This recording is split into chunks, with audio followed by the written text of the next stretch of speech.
নমস্কাৰ বন্ধুসকল, সানি টেকনলজি ইউটিউব চেনেলটোলৈ মই সানি আপোনালোক সকলোকে পুনৰবাৰ স্বাগতম জনাইছোঁ। তো বন্ধু বান্ধৱীসকল, আজি সন্ধিয়া আপোনালোকৰ বাবে 9টাকৈ গুৰুত্বপূৰ্ণ খবৰ ওলাই আহিছে। গোটেইকেইটা খবৰে আপোনালোকৰ বাবে বহুতেই গুৰুত্বপূৰ্ণ। তো সম্পূৰ্ণকৈ ভিডিঅ'টো শেষলৈকে স্কিপ নকৰাকৈ চাই থাকক। তো বন্ধু বান্ধৱীসকল, এতিয়ালৈকে যদি ভিডিঅ'টো লাইক কৰা নাই প্লিজ এটা লাইক কৰিব, ভিডিঅ'টো শ্বেয়াৰ কৰিব আপোনালোকৰ ফ্ৰেণ্ডসকলৰ মাজত, আৰু এতিয়ালৈকে যদি চেনেলটো ছাবস্ক্ৰাইব কৰা নাই প্লিজ ছাবস্ক্ৰাইব কৰি ছাইডত থকা যিটো বেল আইকন আছে প্ৰেছ কৰি অল অপশ্যনটো ক্লিক কৰিব। মই যেতিয়া আপোনালোকৰ বাবে এনেকুৱা ধৰণৰ ভিডিঅ'সমূহ দিম তেতিয়া আপোনালোকে সকলোকে ফাৰ্ষ্টত নটিফিকেশ্যনসমূহ পাই থাকিব। তো বন্ধু বান্ধৱীসকল, আহক ভিডিঅ'টো আৰম্ভ কৰোঁ। বন্ধুসকল, আজিৰ প্ৰথমটো খবৰ হৈছে এটা গুৰুত্বপূৰ্ণ খবৰ। বিধানসভাৰ মজিয়াত জয় বাংলাদেশ ধ্বনি দিয়া মন্ত্ৰী হিমন্ত বিশ্ব শৰ্মাৰ বিৰুদ্ধে ব্যৱস্থা গ্ৰহণৰ দাবী জনালে কোনে? আজমলৰ সমৰ্থকে পাকিস্তান জিন্দাবাদ ধ্বনি দিয়া বুলি দাবী কৰি অহা মন্ত্ৰী হিমন্ত বিশ্ব শৰ্মাৰ বিৰুদ্ধে থকা অনুৰূপ অভিযোগ এটা পুনৰ সংবাদ শিৰোনামলৈ আহিছে। বিধানসভাৰ মজিয়াতে যোৱা বছৰৰ ডিচেম্বৰ মাহত মন্ত্ৰী হিমন্ত বিশ্ব শৰ্মাই জয় বাংলাদেশ ধ্বনি দিছিল। ইয়াৰ পিছতে হিমন্তৰ বিৰুদ্ধে থানাত গোচৰ ৰুজু কৰা হৈছিল যদিও আজিলৈকে সেই বিষয়ত আৰক্ষীয়ে কোনো ব্যৱস্থা গ্ৰহণ কৰা নাই। সেই বিধানসভাত জয় বাংলাদেশ ধ্বনি দিয়া হিমন্তৰ বিৰুদ্ধে ব্যৱস্থা গ্ৰহণ কৰাৰ সাহস দেখুৱাবলৈ মুখ্যমন্ত্ৰী সৰ্বানন্দ সোণোৱালক দাবী জনাইছে কংগ্ৰেছে। কংগ্ৰেছৰ নেতা তথা বিৰোধী দলপতি দেৱব্ৰত শইকীয়াই মুখ্যমন্ত্ৰী সৰ্বানন্দ সোণোৱালক এই সন্দৰ্ভত দাবী উত্থাপন কৰি কয় যে বিধানসভাত যেতিয়া কংগ্ৰেছৰ বিধায়ক ৰূপজ্যোতি কুৰ্মীয়ে কাৰ বিৰুদ্ধে বক্তব্য ৰাখি আছিল সেই সময়তে বিধানসভাত হিমন্ত বিশ্বই জয় বাংলাদেশ ধ্বনি দিছিল। প্ৰথম অৱস্থাত কটন বিদ্যালয়ৰ কেইগৰাকীমান ছাত্ৰই পাণবজাৰ থানাত হিমন্তৰ বিৰুদ্ধে গোচৰ ৰুজু কৰিছিল যদিও পৰৱৰ্তী সময়ত সেই গোচৰটো দিছপুৰ থানালৈ বদলি কৰা হয়। গোচৰ দিয়াৰ পিছতো হিমন্তৰ বিৰুদ্ধে আজিলৈকে কোনো ব্যৱস্থা গ্ৰহণ নকৰাত আশ্চৰ্য ব্যক্ত কৰে কংগ্ৰেছৰ নেতাগৰাকীয়ে। পাছৰটো খবৰ হৈছে মাত্ৰ 100 টকা বিনিয়োগ কৰি লাভ কৰক মোটা অংকৰ ধন, আছে চৰকাৰী গেৰাণ্টিও। সীমিত আয়ৰ ব্যক্তিসকলৰ বাবে ধন বিনিয়োগ কৰাটো এক চিন্তাৰ বিষয়, কিন্তু কম উপাৰ্জনৰ লোকেও সঠিক বিনিয়োগৰ জৰিয়তে বিশেষ লাভৰ মুখ দেখিব পাৰে। পোষ্ট অফিচত আছে এই সুবিধা। ইয়াত আপুনি অতি কম টকাৰেও বিনিয়োগ আৰম্ভ কৰিব পাৰে। ডাঙৰ কথাটো হ'ল ইয়াত আয়ু ভাল আৰু আপোনাৰ টকাও সুৰক্ষিত। পোষ্ট অফিচ ৰেকাৰিং ডিপজিট আঁচনিৰ চৰকাৰী গেৰাণ্টিসহ এটা সৰু কিস্তিৰ বিনিয়োগ তথা ইয়াত সুতৰ হাৰো ভাল। এই একাউণ্ট 5 বছৰৰ বাবে খোলা হয় আৰু ইয়াত কম সময়ৰ বাবে এই একাউণ্ট খুলিব নোৱাৰি।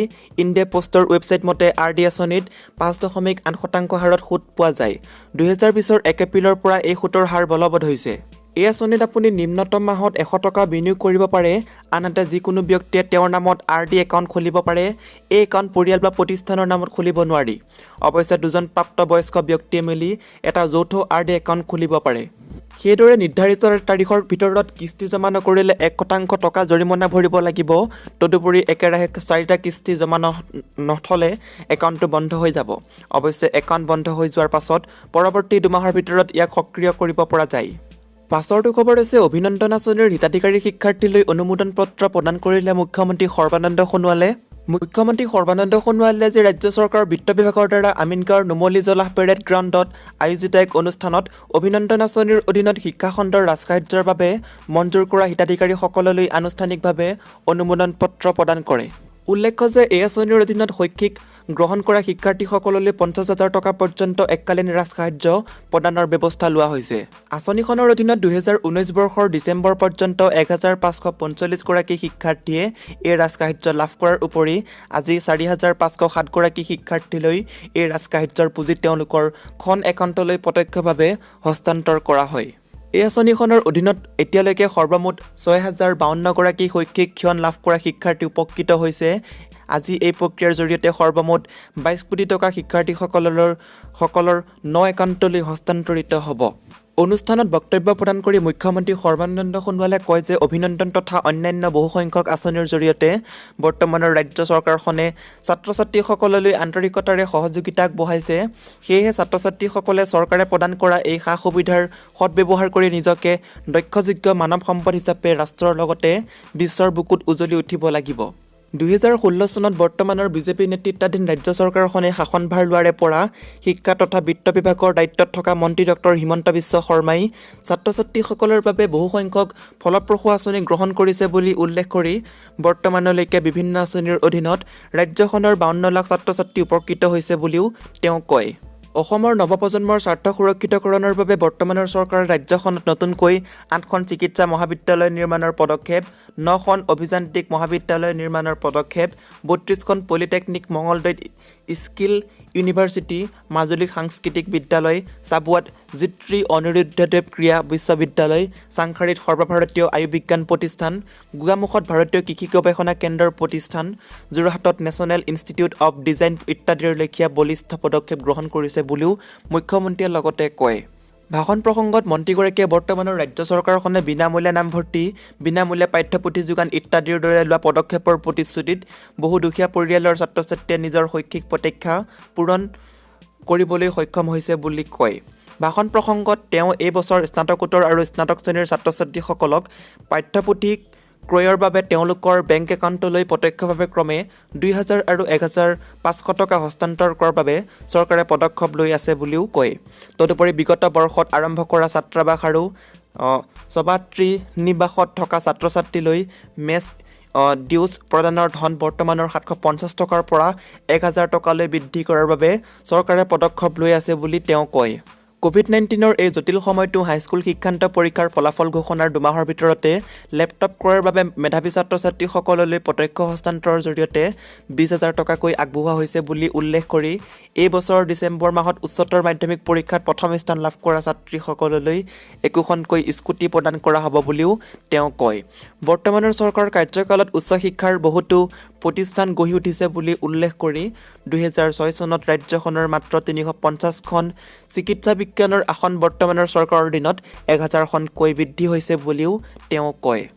পাছৰটো খবৰ হৈছে BTCৰ ষ্টাৰ কেম্পেইনাৰ শুকুৰ আলীক জাপি শৰাইৰে সম্বৰ্ধনা জনাই কি কিটিপ দিলে হিমন্ত বিশ্ব শৰ্মাই, চাওক আপোনালোকক দেখুৱাই দিছোঁ। শুকুৰক জাপি শৰাইৰে সম্বৰ্ধনা জনোৱাৰ এটা ভিডিঅ' ভাইৰেল হৈছে ছ'চিয়েল মিডিয়াত। শুকুৰ আলী ধুবুৰী লোকসভা সমষ্টিৰ পৰা বদৰুদ্দিন আজমলৰ বিৰুদ্ধে প্ৰতিদ্বন্দ্বিতা আগবঢ়োৱা সেই শুকুৰ আলী লোকসভা নিৰ্বাচনত হাৰিল, কলেজৰ নিৰ্বাচনতো হাৰিল, তথাপি হাৰ মনা নাই শুকুৰ আলীয়ে। বিগত কিছু মাহ ধৰি বিজেপিলৈ অহাৰ মন মেলিছিল শুকুৰে, আনুষ্ঠানিকভাৱে যোগদান কৰা নাই কিন্তু সুযোগ পালেই কংগ্ৰেছ AIDFক চোকা সমালোচনা কৰি বিজেপিক সমৰ্থন কৰিছে। কংগ্ৰেছক সাম্প্ৰদায়িক দল আৰু AIDFক সন্ত্ৰাসবাদীৰ দল বুলিও মন্তব্য কৰিছিল শুকুৰ আলীয়ে। এইজন শুকুৰ আলীক সম্বৰ্ধনা জনালে মন্ত্ৰী হিমন্ত বিশ্ব শৰ্মাই। শুকুৰক জাপি শৰাইৰে সম্বৰ্ধনা জনোৱাৰ এটা ভিডিঅ' ভাইৰেল হৈছে ছ'চিয়েল মিডিয়াত। ভিডিঅ'টোত শুকুৰ আলীক জাপি আৰু শৰাই আগবঢ়োৱাই ফটোৰ বাবে পোষ্ট দিবলৈ কৈছে মন্ত্ৰী হিমন্ত বিশ্ব শৰ্মাই। শুকুৰ আলীয়ে বাৰে বাৰে হিমন্ত বিশ্ব শৰ্মাক তেওঁৰ সৈতে থিয় হ'বলৈ কৈছে, কিন্তু শুকুৰৰ সৈতে থিয় হৈ ফটো নুতুলিলে মন্ত্ৰী হিমন্ত বিশ্ব শৰ্মাই। ইয়াতে আপোনালোকক মই ভিডিঅ'টো দেখুৱাব নোৱাৰিম, ভিডিঅ'টো দেখুৱালে কপিৰাইট ক্লেইম আহি যাব, কিন্তু আপোনালোকে ফটো নিশ্চয় দেখিব পাৰিছে। তাৰপিছতে এটা লিখিছে, ফটো তোলাৰ কথা কওঁতে মন্ত্ৰী হিমন্ত বিশ্ব শৰ্মাই কৈছে, জিকি লোৱাৰ পিছত এতিয়া বেছি উৎপাত কৰিলে মই লগত থাকি দিলে তোৰ এণ্টি কেম্পেইন হ'ব। ছ'চিয়েল মিডিয়াত ভাইৰেল হৈ পৰিছে এই ভিডিঅ'। পাছৰটো খবৰ হৈছে APSC অনুষ্ঠিত কৰা পৰীক্ষাত বেমেজালি, ছ'চিয়েল ৱৰ্কৰ প্ৰশ্নকাকতত আহিল ছ'চিয়লজিৰ প্ৰশ্নকাকত। অসম লোকসেৱা আয়োগৰ পৰীক্ষাত অথন্তৰ অসম লোকসেৱা আয়োগে অনুষ্ঠিত কৰা CDPO পৰীক্ষাত হ'ল বেমেজালি। ছ'চিয়েল ৱৰ্কৰ প্ৰশ্নকাকতত আছিল ছ'চিয়লজিৰ প্ৰশ্ন ভুল হোৱাৰ বাবে পৰীক্ষা দিবলৈ অহা হাজাৰ হাজাৰ ছাত্ৰ-ছাত্ৰীৰ হাহাকাৰ। গুৱাহাটীৰ আৰ্য বিদ্যাপীঠ পৰীক্ষা কেন্দ্ৰত উত্তপ্ত পৰিস্থিতি। আজিৰ অৰ্থাৎ পৰীক্ষা বাতিল কৰি পুনৰ পৰীক্ষা পাতিবলৈ আহ্বান শিক্ষাৰ্থীৰ। অসম লোকসেৱা আয়োগৰ সংস্কাৰ নহ'ল বুলি বক্তব্য শুদ্ধ প্ৰাৰ্থীৰ। ছ'চিয়েল ৱৰ্ক আৰু ছ'চিয়লজিৰ পাৰ্থক্যই নাজানে অসম লোকসেৱা আয়োগে, এই মন্তব্য পৰীক্ষাৰ্থীৰ। পাছৰটো খবৰ হৈছে বিজেপি ক্ষমতালৈ আহিলে ধৰ্ষণ কৰিব মুছলিম মা ভগ্নীক, এই বুলি মন্তব্য কৰিছে বদৰুদ্দিন আজমলে। তীব্ৰ সাম্প্ৰদায়িক মন্তব্য তথা সাম্প্ৰদায়িক কাৰ্যকলাপৰে বৰাক উপত্যকাৰ ৰাজনীতি ভয়াৱহভাৱে উত্তপ্ত কৰি তুলিছে AIDFৰ সভাপতি তথা ধুবুৰীৰ সাংসদ বদৰুদ্দিন আজমলে। শুকুৰবাৰে শিলচৰত এখন দলীয় সভাত তীব্ৰ সাম্প্ৰদায়িক মন্তব্য কৰি পুনৰ বিতৰ্কৰ ধুমুহা সৃষ্টি কৰিছে। কালি শিলচৰৰ ৰাজীৱ ভৱনত আয়োজিত AIDFৰ এখন কৰ্মী সভাত উপস্থিত থাকি বদৰুদ্দিন আজমলে কয়, ২০২১ চনৰ বিধানসভা নিৰ্বাচনত অসমত যদি পুনৰ বিজেপি ক্ষমতালৈ আহে, মুছলমান মা ভনীসকলক ঘৰৰ পৰা তুলি নি ধৰ্ষণ কৰিব। ধুবুৰীৰ সাংসদজনৰ মুখত উচ্চাৰিত হোৱা এনে ঘৃণনীয় সাম্প্ৰদায়িক মন্তব্যই এতিয়া সমগ্ৰ কাছাৰ জিলাত তীব্ৰ প্ৰতিক্ৰিয়া সৃষ্টি কৰিছে, লগতে উত্তাল কৰি তুলিছে বৰাকৰ ৰাজনীতি। সভাখনত সাংসদ আজমলে অকল ইয়াতেই ক্ষান্ত নাথাকি কয় যে, যি বিজেপিয়ে বাবৰি মছজিদ ভাঙি ৰাম মন্দিৰ নিৰ্মাণ কৰিছে, এই বিজেপিক মুছলমানে ভোট দিয়ে। যি বিজেপিয়ে ৩ তালাকক লৈ লৰা ধেমালি কৰি আছে সেই বিজেপিক সামান্য টকাৰ বিনিময়ত মুছলমানে ভোট দিয়ে। এইবাৰ যদি মুছলমানে বিজেপিক ভোট দিয়ে তেন্তে মুছলমান মা ভনী ঘৰৰ পৰা উঠাই নি বিজেপি নেতা কৰ্মীয়ে ধৰ্ষণ কৰিব। তাৰ বাবে মুছলমান ভাইসকল সাজু থকা ভাল। AIDFৰ মুৰব্বীজনে সভাখনত ধনৰ বিনিময়ত বিজেপিক ভোট নিদিবলৈ মুছলমানসকলক সতৰ্ক কৰি দিয়ে। উক্ত সভাখনতে মন্তব্য কৰি আজমলে কয় 2021 চনৰ নিৰ্বাচন পৰ্যন্ত কংগ্ৰেছৰ AIDFৰে মিত্ৰতা জীয়াই ৰখাৰ স্বাৰ্থতে তৰুণ গগৈ জীয়াই থকাৰ দৰকাৰ। সম্প্ৰতি দীৰ্ঘদিনীয়া অসুস্থতাত চিকিৎসাধীন হৈ থকা প্ৰাক্তন মুখ্যমন্ত্ৰী তৰুণ গগৈৰ স্বাস্থ্য সন্দৰ্ভত আজমলৰ এনে সস্তীয়া বক্তব্যই AIDFৰ মুৰব্বীজনৰ নিকৃষ্ট মানসিকতা প্ৰতিফলিত কৰি তুলিছে। ইতিমধ্যে আজমলৰ এই বক্তব্যৰ বিৰুদ্ধে তীব্ৰ প্ৰতিক্ৰিয়া প্ৰকাশ কৰিছে ৰাজ্যৰ বিত্ত, স্বাস্থ্য, শিক্ষা আৰু লোক নিৰ্মাণ মন্ত্ৰী ডক্টৰ হিমন্ত বিশ্ব শৰ্মাই। ডক্টৰ হিমন্ত বিশ্ব শৰ্মাই আজি সংবাদ মাধ্যমৰ আগত আজমলৰ মন্তব্যৰ প্ৰত্যুত্তৰত কয়, বদৰুদ্দিন আজমলে নাৰীৰ কথা কৈ বেছিকৈ মুখ নেমেলাই ভাল। তেওঁ যিমানেই এনেধৰণৰ ধৰ্ষণজাতীয় কথা ক'ব, আমিও লাভ জেহাদৰ কথা ক'বলৈ বাধ্য হ'ম, তেতিয়া কিন্তু আমাক দোষ দি লাভ নহ'ব। আমি নীলা ৰঙীৰ কথাও তেতিয়া ক'ব লাগিব। সেয়ে আজমল মনে মনে থকাটোৱে ভাল। আনহাতে পাকিস্তান জিন্দাবাদ শ্লোগান সন্দৰ্ভত মন্ত্ৰী ডক্টৰ হিমন্ত বিশ্ব শৰ্মাৰ পুনৰ স্পষ্ট কৰি দি কয়, নৰেন্দ্ৰ মোদী এয়াৰপৰ্টত নামিলে মানুহে হিমন্ত বিশ্ব শৰ্মাৰ নাম ল'ব নেকি? আজমল এয়াৰপৰ্টত নামোতে আজিজ খান জিন্দাবাদ শ্লোগান কিয় দিব?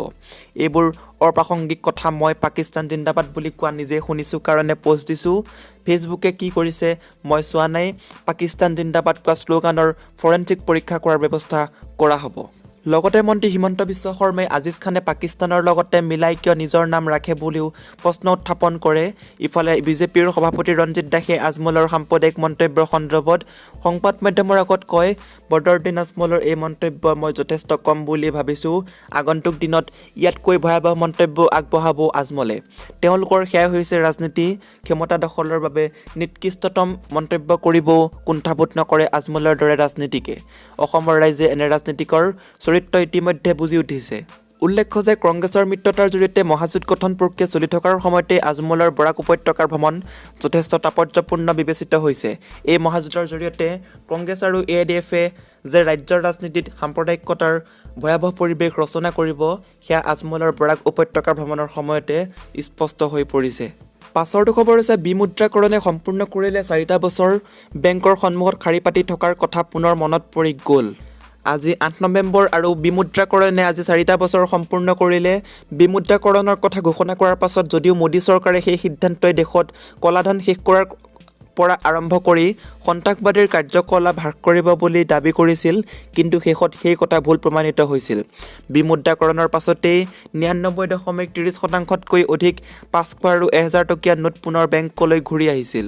8 নৱেম্বৰ 2016ৰ নিশা প্ৰধানমন্ত্ৰী নৰেন্দ্ৰ মোদীয়ে 500 আৰু 1000 টকীয়া নোট বন্ধ কৰাৰ ঘোষণাৰ 4 বছৰৰ পাছতো আজি দেশৰ প্ৰত্যেকজন নাগৰিকে বিমুদ্ৰাকৰণৰ কথা উল্লেখ কৰে, কাৰণ প্ৰত্যেকজন ভাৰতীয় সেই সময়ত অসুবিধাৰ সন্মুখীন হৈছিল।